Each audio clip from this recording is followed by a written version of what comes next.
Hey, today we're going to look at StrikeForce, but not the original StrikeForce. If memory serves, there was a like a secondary Top Cow title that was made in the 90s when Silvestri was doing his Cyberforce and all that, and there was a book called StrikeForce. I think Brandon Peterson drew it. And this is from, I believe, 2004. So basically a decade later, they were trying to uh, keep the brand relevant, to bring it back, to try a new thing. It's got members of Cyberforce in here, some new characters.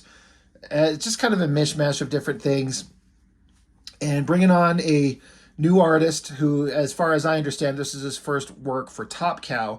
I think the artist Tyler Kirkham had some work done in some other independent book, and had gotten a lot of notoriety, and then was able to, however it went down, got hooked up with Silvestri and Top Cow, and comes on to this book. Um, I don't care for the artwork too much in this. Tyler Kirkham, I follow him on social media. This book is obviously a long time ago for him. He's really good now. He's certainly got the talent, no doubt about it, seen here. But it didn't appeal to me at the time. This is supposed to be a 5 issues like limited series, and I could only find the first three. If I ever picked up issues 4 and 5, I don't remember it. I didn't remember the story in these ones. I was going through it. I'm like, I barely remember any of this. So it's just another one of those things where it's just they're trying to keep the brand relevant and trying to reinvent it, and it just, as far as I could kind of discern, I don't know that any of that was working. It's not really. I don't know. The 90s were done, so if you're going to try and reinvent these characters, you got to have a really interesting spin on it, and I don't know. Didn't work for me too well. But I got the first 3 issues. Issues 2 and 3 are a connecting cover, so I'm wondering, like, clearly, this book is not like part of this connected cover. So I'm wondering if, this is issues 2 and 3. I wonder if issues 4 and 5 had, continued one big image. That'd be kind of fun. That's an interesting idea. But just I wanted to pick it up. I really was a big fan of Silvestri and Top Cow. I liked what they would do, and I was willing to give it a shot. But as this new artist, and again, I feel like I'm always repeating myself, but I feel like it's important for me to say, when I talk about these books and I say I don't like the artist's work, it's not a personal attack. I mean no disrespect meant to Tyler Kirkham. He seems like a neat guy. He's drawing in comics. He loves what he does. He's really good these days. I mean, even his style now, like I'm saying, he's not great here, but he's gotten really good. But it still doesn't appeal to me. There's just something about it that it's one of those artists I can tell that they're clearly very, very good. But it's just nothing that I would never pick up a book just because they drew it. But so when I talk some, negativity about how the artwork is just not that interesting to me, I don't mean it as a personal kind of anything against Tyler Kirkham.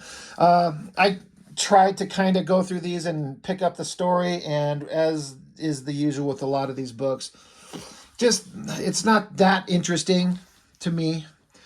Jay Faerber, if that's how you say his name. I mean, it seems like he's got a lot of notoriety. So I appreciate that. Marlo Alquiza, he's been an inker for a long time. But as is the case with, like, when Top Cow and Image Comics started and all these guys started their studios, Silvestri, for example, would bring on a bunch of artists that just kind of drew exactly like him, just not as good. Well, here this is, published in, it says 2004. More than 10 years later, and still the same thing. Here's these characters, here's a book, here's an artist that's like a lesser developed version of him, of Silvestri. This is what Tyler Kirkham was. And it's certainly fine, but I don't find it that interesting. It's just not that good.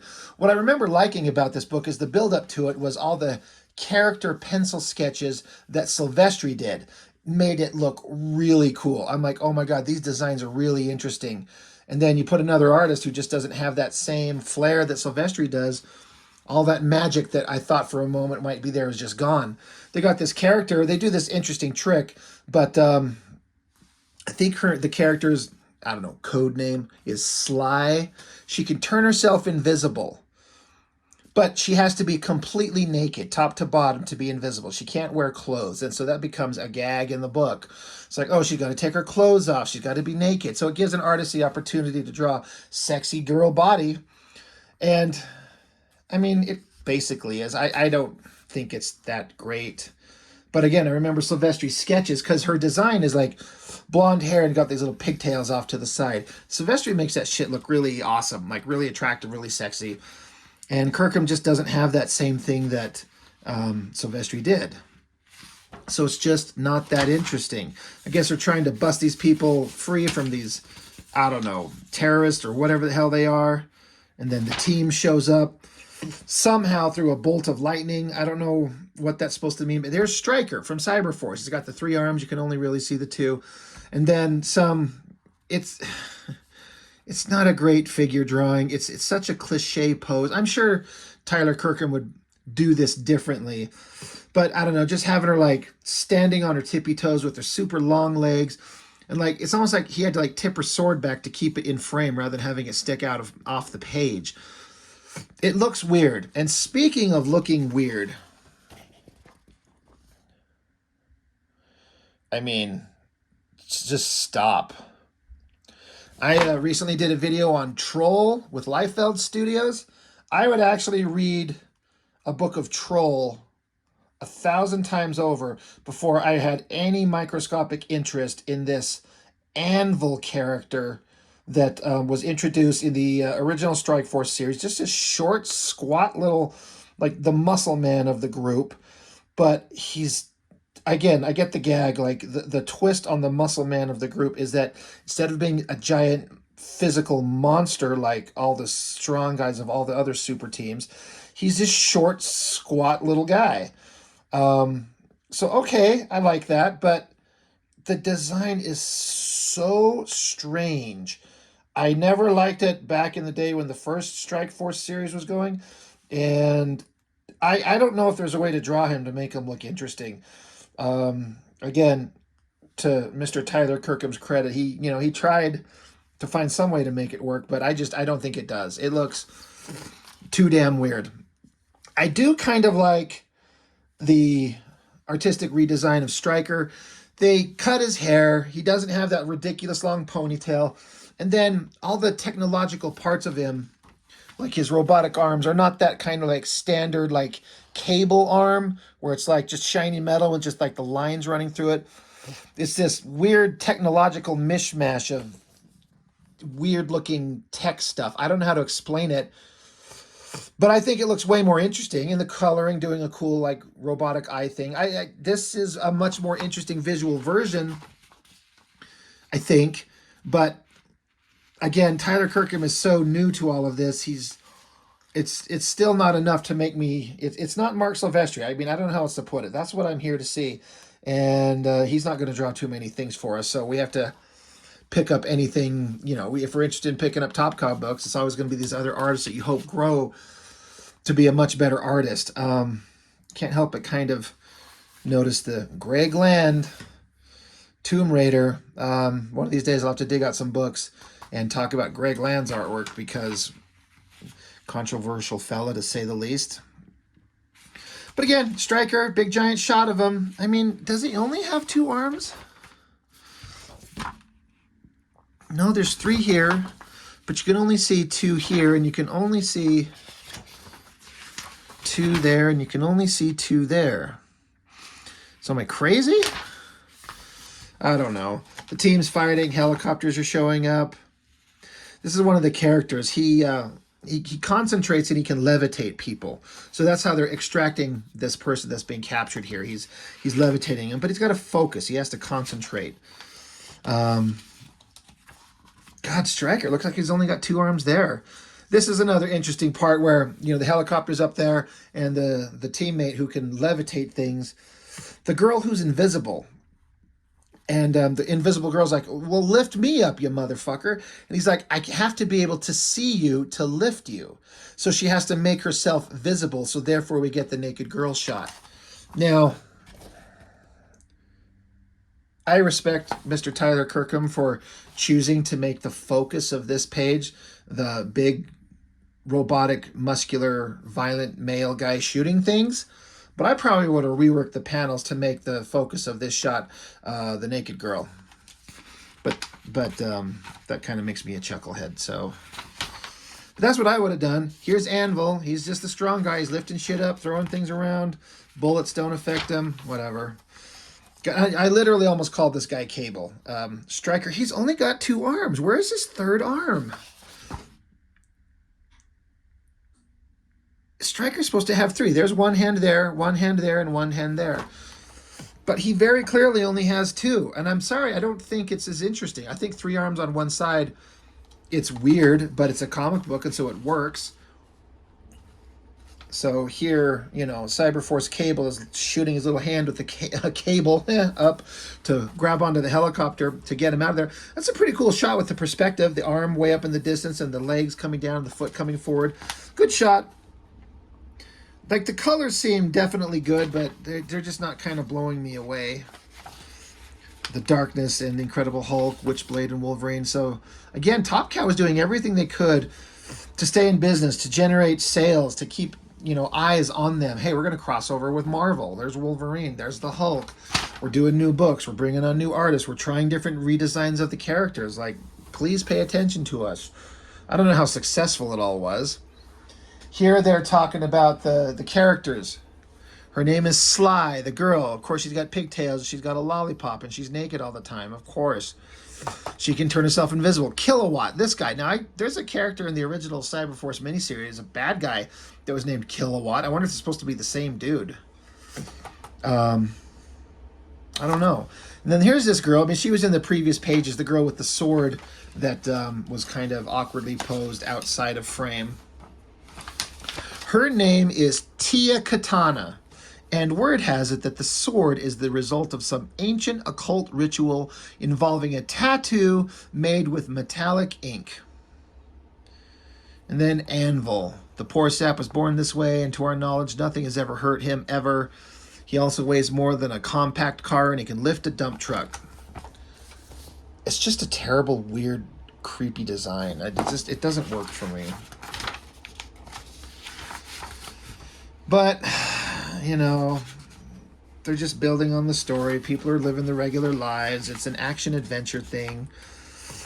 So, here's Tia Katana. And I guess, like, again, she's got a tattoo design. I remember this from the sketches that Sylvester would put out there. Is that she's got this tattoo on there, and she can, like, grab the tattoo off her body and pull it off her and form a weapon. I guess... you know, it's not really an interesting idea. I really don't think it works. It just, I don't get it. The closest thing I can think of is Ninja Scroll, and there's the girl with, like, the snakes tattooed all over her body that could come off her and come to life. I mean, that was kind of cool, but I guess pulling a sword off you, it's just not as interesting. I couldn't tell you why. Not a bad shot of her stabbing somebody. Wanted. There's a series that I never picked up, and maybe I should have. But overall, it's just kind of like standard stuff. Like, Kirkham's going for it. He is really throwing everything in there. Lots of awesome technical details, these backgrounds. Like, he's putting his all in there, and I respect the hell out of that. You know, he's got to draw a book for Top Cow. He's not going to, you know, half-ass it. There's that interconnecting cover for issues 2 and 3. Is there anything interesting going on in these? I can be honest, probably not. But let's see. That's kind of interesting. Good explosion, good colors. Really selling it. I don't like 2-armed Stryker. It's not right. Just give him a 3rd arm. Bad guy shootouts. It's interesting kind of colors on the muzzle flashes of the guns. That's a pretty interesting shot of... I swear to God, I almost keep calling him Cable. Like, for real on accident. Not me being sarcastic or funny. Like, I almost keep calling him Cable. But he might as well be, right? Just give him one arm and some scars on his eyes and put an X on his costume. Would you think that's anybody else? Again, I think the coloring's looking good. I like the coloring of the muzzle flash energy kind of highlighting his body there. Pretty cool. This guy's got a hell of a technological gun. That's pretty interesting. I like this. That shot, like the technological stuff all over his head, the spiky hair instead of the long-haired ponytail stuff that it used to be, the glowing eye. It works. But there he is. Not Cable is shooting. Invisible Girl's there. Some big bad guy. Just a little patch of hair right up front, a big metallic jaw, giant axe. I can't say that it's a great drawing. I mean, it's a good drawing. It's not a great character design just looking at it. And, oh yeah, people jumping down. That's funny. The ninja girl looks like she's scared. Tia Katana, you can't have that kind of a name and look like you're scared and look like you're staring off into the distance. Like, these guys look like he looks like he's excited. Anvil looks like just weird. But she looks scared and not focusing on what she's supposed to be. I didn't quite nail that one. But then you got some action shots, fighting, chopping. This was kind of funny. They all come landing down, and stupid Anvil, he's so heavy, when he crashes down on the dock, he sinks down through the floorboard ground. It's like a dock, and he sinks to the water underneath. Here he is, just sitting there, just kind of with the fish. He's like kind of pissed or embarrassed or something like that. Miss Tia Katana up here slicing a guy in half. So, good action, good energy.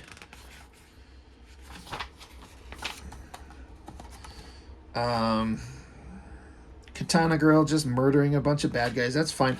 This is kind of a cool shot as far as anatomical, like, arm. I like all that, but that ridiculous head of this character, Anvil, it's just not good. Not good. The dock explodes. Girls are looking hot, trying to grab onto shit. Not Cable is shooting down his... God, they're getting a lot of effort out of that, like that arm and the cable that connects to his hand to shoot out. It's like the third time they've used it in 2 issues. I guess you might as well. If it's a thing he can do, let's use it. I guess this is right here. This is like a series called The Gift, where Kirkham got his start. The artist on the book here, this is saying, if you like Tyler Kirkham, get the books that launched his career, rapidly becoming collector's items. The Gift, issues 1 through 4 are available from Overcast Comics. And if that's Kirkman's artwork, he's already doing better, I think, over here. I mean, there's not much to tell from just like a single image, but it's just kind of more of the same, though.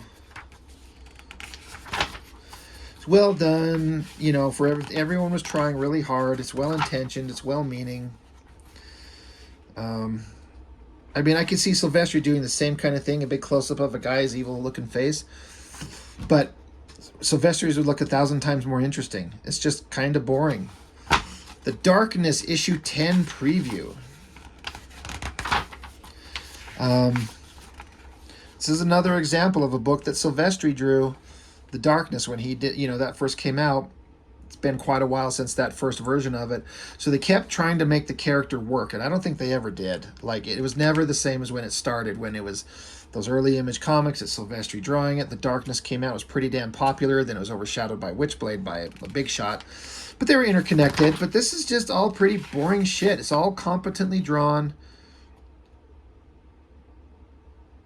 I mean, I don't know. I had this thought where it seems to me like Silvestri will hire people that are competent drawers, but they're not bold, dynamic risk takers like the Image guys were. Silvestri's both. He's the best artist out of them all with the best foundation in actual drawing, but he was also dynamic and interesting, and these guys just do not have that. This is boring as shit. And even the best that they got, that's pretty fucking good, but it's still... The concept got old with me really quick, just being in the darkness and he can create all these monsters.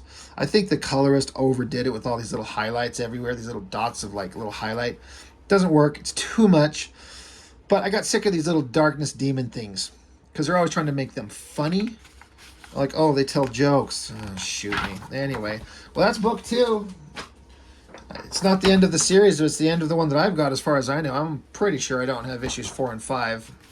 I know that I was reading this. I'm just going, I don't care. I'm not enjoying this at all. We got Anvil flipping a car over, talking like he's the Hulk. Anvil smash puny humans. Turns out that what he is he's drunk and throwing a fit in the middle of the road, and then a cop car is right there, and he kind of passes out into the hood of the car, smashing into it, and he's passed out drunk. I'm not saying I could do better, but I don't think the story if the dialogue hadn't told me that he was drunk, I don't know if I'd read this as he passed out. It looks like he's just staring into the hood of the car or something like that. So body language could be better. But it's just more of the same. That's a heck of a shot. The power pole that he's up there on. That works kind of well. Again, we got the hot girl that can turn invisible, but she's got to take her clothes off, so take it off, baby. But basically, the team is in disguise, infiltrating inside here, this place, for what the hell ever reason. I can't get over how much I dislike this Anvil design. I know I shit on that troll comic from Liefeld's Extreme Studios, but I'd rather read that than this guy. He's too dumb looking. I don't think there's anything interesting there.